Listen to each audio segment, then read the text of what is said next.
आकर जब आप आ रहे हो, इसलिए हम कथा में भी कहते हैं, कोई शंकर जी के मंदिर जाने वाला, शिव जी पे जल चढ़ाने वाला, शंकर को एक बेलपत्र चढ़ाने वाला, शिव तत्व को जानने वाला, शंकर की कथा सुनने वाला, कहीं से निकल कर जा रहा हो, उसका केवल मुख का दर्शन कर आप चले जाओ किसी काम के लिए, आपका कार्य वो सफल होकर ही मानेगा। केवल वो शिव के मंदिर से आ रहा था, वो केवल थोड़े दिन की दूल्हा दुल्हन का अकड़ है।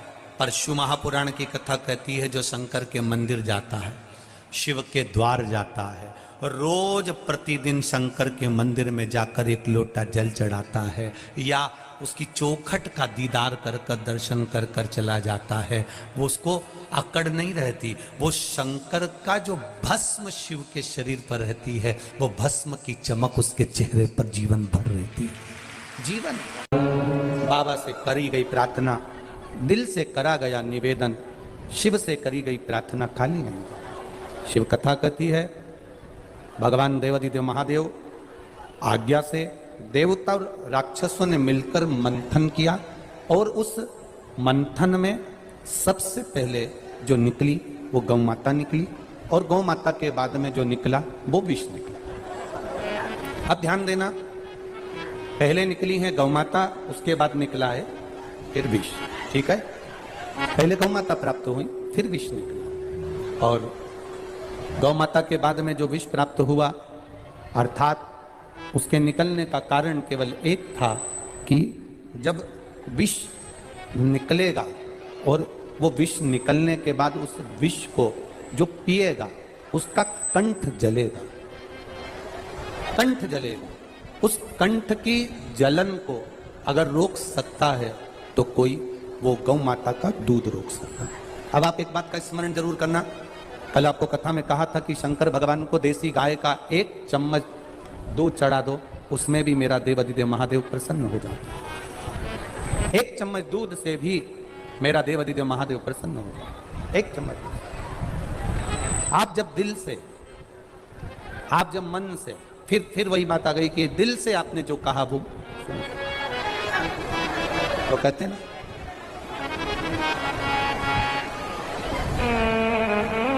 शिव भोला है और शंकर भोले हैं, शिव भोले हैं, औघड़ी हैं, दयालु हैं, दातार हैं।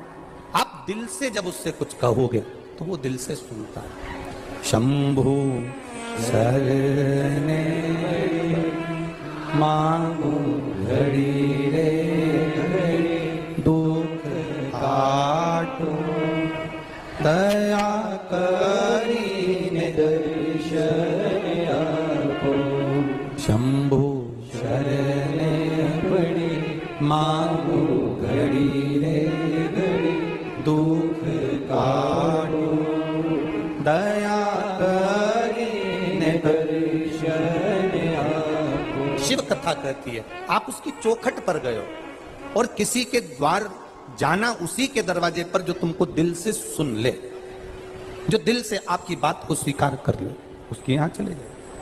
अब मंथन हुआ, मंथन में गौ माता निकली, गौ माता के बाद में विष निकला, और गाय के निकलने के बाद जो विष निकला, उस विष को फिर कहां भेजा जाए। अब जो विष निकल गया उसको भेजोगे तो कहां भेजोगे, उस विष को कहां भेज सकते। अब उस विष को भेजा जाए तो कहां भेजा जाए, ये विचार किया जाए कि विष कहां भेजें, हम विष को कहां भेजें। शिव कथा कहती है, सारे देवताओं ने विचार कर कर उस विष को भगवान देवादिदेव महादेव के पास भेजा। जो सरल होता है, सहज होता है, सहजता जिसके भीतर होती है, विष वही पी सकता है। शंकर को जल चढ़ाना सरल है, शंकर को बेलपत्र चढ़ाना सरल है, शंकर को धतूरा चढ़ाना सरल है, शंकर भगवान के मंदिर जाना सरल है, पर शंकर भगवान के स्वरूप का गुण अपने भीतर लाना कठिन है। शिव के गुण को अपने भीतर लाना बड़ा कठिन है।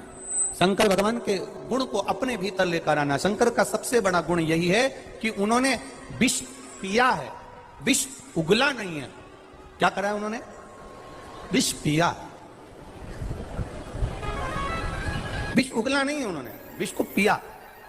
और शिव महापुराण की कथा कहती है, जिसने अपने जीवन में क्रोध, काम, लोभ, आसक्ति, वासना तृष्णा और ये मोह आसक्ति का जो विष है, क्रोध का जो विष है, जिसने पी लिया, समझ लो उसने शिव तत्व को प्राप्त कर कर अपनी जिंदगी को सार्थक बनाया। शंकर भगवान ने विष को पिया, विष उगला नहीं है। संसार के लोग विष पीते कम हैं, बोलो बोलो जम के जरा, उगलते ज्यादा। यहां विष पिया, उगला नहीं है, धारण किया। और देखिए शंकर भगवान की कथा कहती है कि वो जिस विष को पी रहे हैं वो हलाहल विष साधारण नहीं हो सकता। विष पीते ही भूमि पर गिरे। अब देवादिदेव महादेव जैसे ही विष पिया, पीते ही भूमि पर जब नीचे की ओर बैठे, देखते से ही माता सती ने, माता पार्वती के चित्तवृत्ति में आया कि मेरे महादेव ने ये विष पी लिया है, मेरे बाबा ने ये विष धारण कर लिया है, ये विष पिया है। जब महादेव ने ये विष धारण किया तब कंठ पर जब नीला कंठ होने लगा, तब माता सती, माता पार्वती जी भगवान शिव के उस विष को संभालने के लिए शंकर भगवान के कंठ पर जाकर विराजमान हो जाती हैं। वो मां पार्वती कंठ पर पहुंच गई। अब एक बात याद रखना, कई लोग कहते हैं कि शंकर का नाम लेने से पंचाक्षर नमः शिवाय, षडाक्षर ओम नमः शिवाय, या श्री शिवाय नमस्तुभ्यम, या महामृत्युंजय मंत्र, इन सब मंत्रों का जाप करने से होता क्या? इन मंत्रों को जपने से होता क्या है? शिव महापुराण की कथा कहती है ये मंत्र हमारे रोगों को, हमारी तकलीफों को, हमारे भीतर जो विकार होते हैं, रोग होते हैं, तकलीफ होती है, कष्ट होता है, उसको महामृत्युंजय मंत्र हो, चाहे पंचाक्षर नमः शिवाय, षडाक्षर ओम नमः शिवाय, या श्री शिवाय नमस्तुभ्यम, ये मंत्र हमारे भीतर के विकारों को, रोग को, तकलीफ को, कष्ट को रोकते हैं। जैसे सती मैया ने कंठ के जहर को कंठ पर ही रहने दिया, नीचे उतरने नहीं दिया, इसी तरह हमारे जो शास्त्रों में वर्णन मंत्र हैं, ये मंत्र हमारे अंदर अहम को उतरने नहीं देते हैं, भीतर उतरने नहीं देते। मंथन हुआ, भोले हैं शंकर, सहज जो होता है, सीधा जो होता है, विष उसी के खाते में गए। एक घर का बड़ा व्यक्ति होता है, घर का छोटा व्यक्ति होता है। घर में 2 बेटे हैं, 3 बेटे हैं, 4 बेटे हैं, 5 बेटे हैं, कोई कोई बिल्कुल भोला होगा, सीधा होगा, सरल होगा, और कोई कोई पूरे कार्य के प्रति जागरूक होगा। बाबा ने बनाई इस सृष्टि में, सबको बनाया। किसी ने कहा भगवान, एक बात बताओ गुरुजी, भगवान को अगर बनाना था तो भक्ति भक्त बना देते, तो फिर ये निंदा करने वालों को, चुगली करने वालों को, बुराई करने वालों को, बेकार काम करने वालों को क्यों बनाया? तो महादेव से किसी ने पूछा हो, तो महादेव ने भी पार्वती जी से कह दिया इनको बनाने का कारण केवल इतना है, अच्छे बनते हैं तो बुरे भी बनाना पड़ता है। कोई कोई रोटी एकदम गोल बन जाती है, तो कोई कोई रोटी आड़ी टेढ़ी, कितना भी तुम अच्छा बनाने वाले हो तो भी वो गड़बड़ हो जाती है।